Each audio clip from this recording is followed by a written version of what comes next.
Every day, something dramatic happens in the Caribbean that affects our lives. We'll give you the details. We'll give you the facts on Caribbean Perspective with Eddie Frederick. Host Eddie Frederick.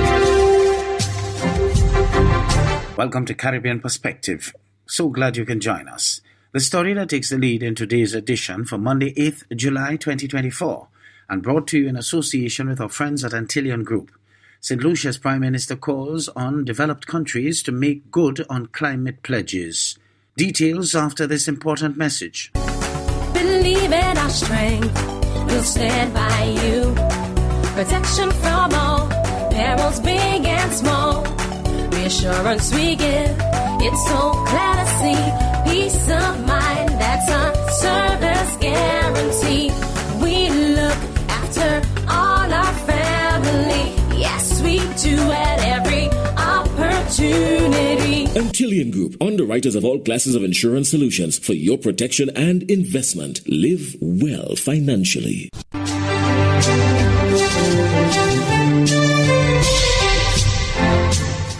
Welcome back. Prime Minister Philip J. Pierre says the preliminary assessment of the damage caused by Hurricane Beryl is still underway. The Prime Minister, meanwhile, has repeated calls to the opposition in St. Lucia to get involved in the climate mitigation efforts. Additionally, an appeal has been made to the international community to fulfill their climate resilience pledges. Zane Romulus of the DBS News World reports. I think the time for talk. Prime Minister Philippe J. Pierre observes that although St. Lucia was not directly impacted by the tropical system, the country is not in the clear. He acknowledged that there are deficiencies in the island's disaster response that will need to be addressed and improved. But you can never be 100% prepared. We have to try our best, and again, we need resources. Yes, and we need resources to get ourselves. I must say, there are some gaps in the system that we are looking into. There are some gaps. I won't come here. I always like to be frank and open with you. I'm not a showman. I like to tell you the facts, how they are. There are some gaps that we have to deal with. We need communication. I'm the only Prime Minister without a satellite phone. You see? You understand? I mean, it's surprising, eh? What happened? When I'm the only Prime Minister without a satellite phone, I don't have one.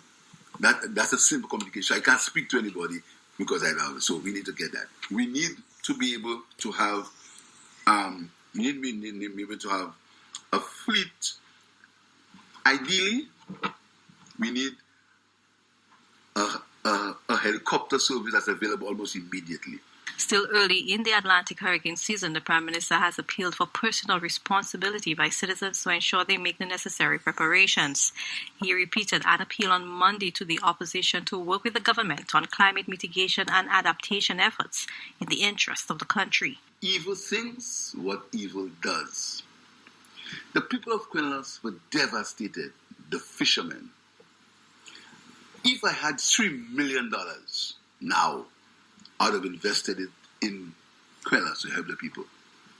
What I said to the minister, well, let us see if we can find $25,000, $30,000 to see if we can assist each of the fishermen so they can get their boats back. I make no apologies for that. And if the United Workers' Party wants to think it's a bribe, that's what they deal with. I don't deal in bribery. I deal in assisting people. I make no apologies. I said it and I'll say it again. If I had $3 million today, I'd have invested it in the people of Quinlas. The havoc caused by Hurricane Beryl in parts of the Caribbean has put the role of climate change under the spotlight. With maximum sustained wind speeds of more than 160 miles per hour, it became the earliest Category 5 Atlantic hurricane on record, going back around 100 years. Prime Minister Pierre, who is the current CARICOM lead head on climate change and sustainable development, has called on developed countries to step up and cut emissions, as well as support developing countries in their climate mitigation efforts. I think the time for talking is over. We go to all these conferences and we get all these pledges from more developed countries about helping and 1.5 and all these things. I think the scientific knowledge is clear that we are in a situation where there is need for climate action.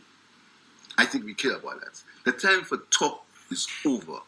I think the developed countries must put their resources and their money where their mouth is. The Prime Minister has reiterated calls by other small island developing states for the Loss and Damage Fund to come on stream.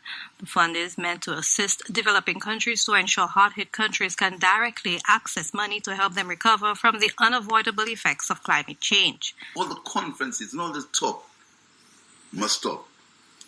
The responsibility of the developed countries, who are the ones who the science has proven are the ones who are causing the emission that's causing the destruction, and we are paying for it in these islands.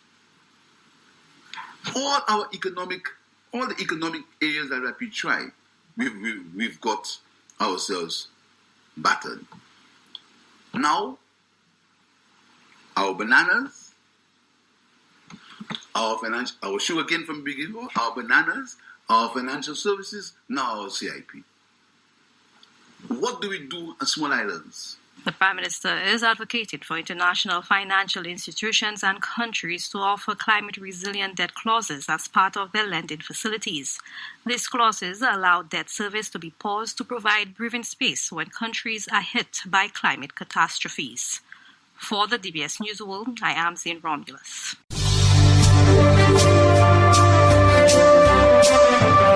You're listening to Caribbean Perspective with Eddie Frederick, in association with our friends at Antillian Group, underwriters of all classes of insurance solutions for your protection and investment. Live well financially. The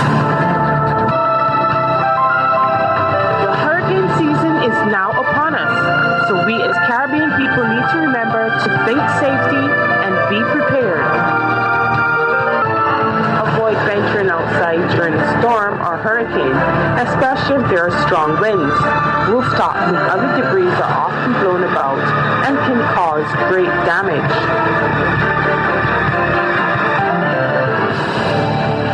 Devontae Hanna of ZNS News in the Bahamas reports on the impact of climate change. Hurricane Beryl leaving behind a trail of destruction in the southeast Caribbean, and according to international reports, killing at least 7 people. It slammed Grenada, Barbados, and St. Vincent and the Grenadines as a catastrophic Category 5 storm before weakening to a Category 4 only just a month into the hurricane season. Would you say that right now we're now seeing the effects of climate change because we've been talking about it for so long? I think most scientists now have came to the ultimate conclusion that climate change is happening. Hurricane Beryl became the earliest forming Category 5 storm in the Atlantic Basin on record, and experts say they've not seen anything quite like it. Now, our Bahamians can enjoy the calm of the seas today.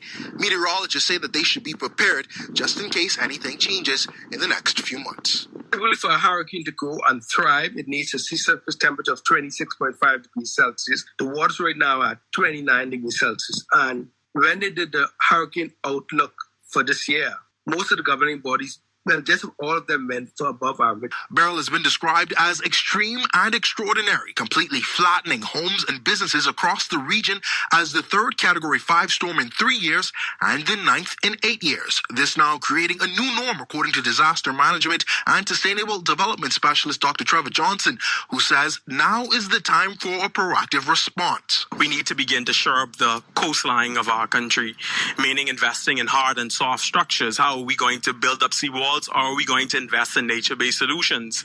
I don't think that we have significantly invested in protecting our coastlines. While a Category 5 hurricane is unheard of this early in the season, its strength fits into the broader picture of how storms are changing in a warmer world, which Dr. Johnson believes requires a more focused approach on sustainability and recovery. In the developed world, we see a plethora of financial means by which countries fund disaster-related funds, and I think it's high time that we begin to aggressively look at that in the Bahamas, regardless of the consequences politically that may come from them. As one of the fastest intensifying storms on record, Beryl has become yet another sign of a warming Earth. Meteorologists predict there could be another 3 to 6 major storms to develop over the remainder of the hurricane season.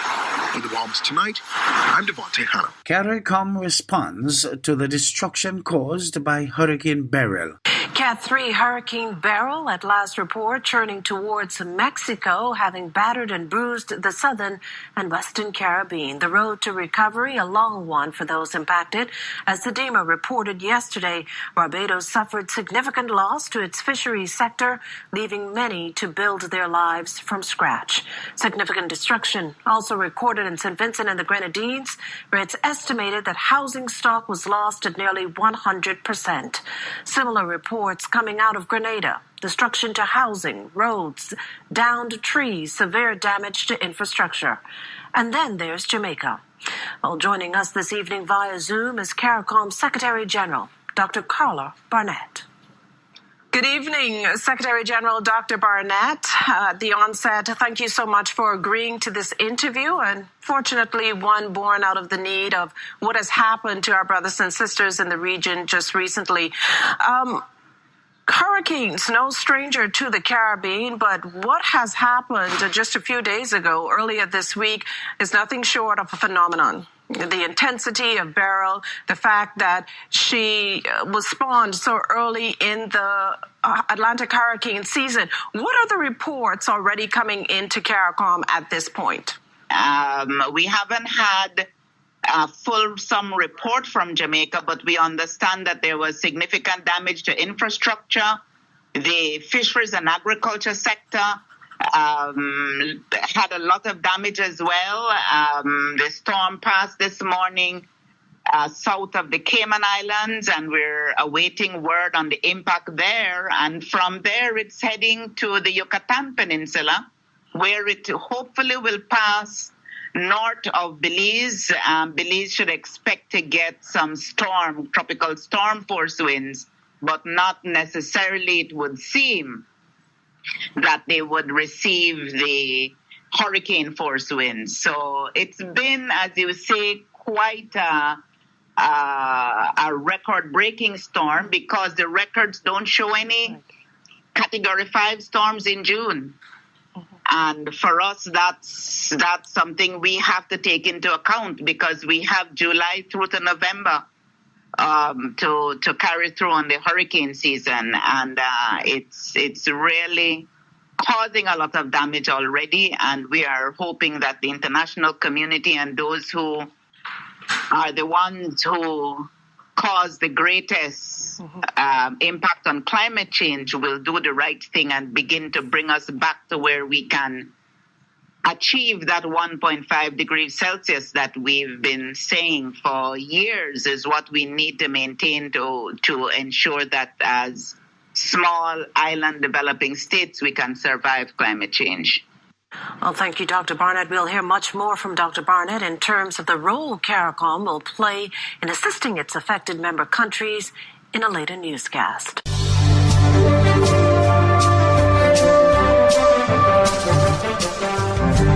I am Eddie Frederick. This has been Caribbean Perspective, a whole new approach to highlighting developments in the Caribbean. In the meantime, please follow us on Facebook and subscribe to our YouTube channel for daily regional news and more, in association with our friends at Antillian Group.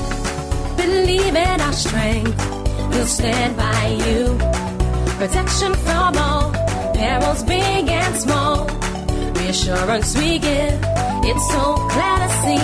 Peace of mind, that's our service guarantee.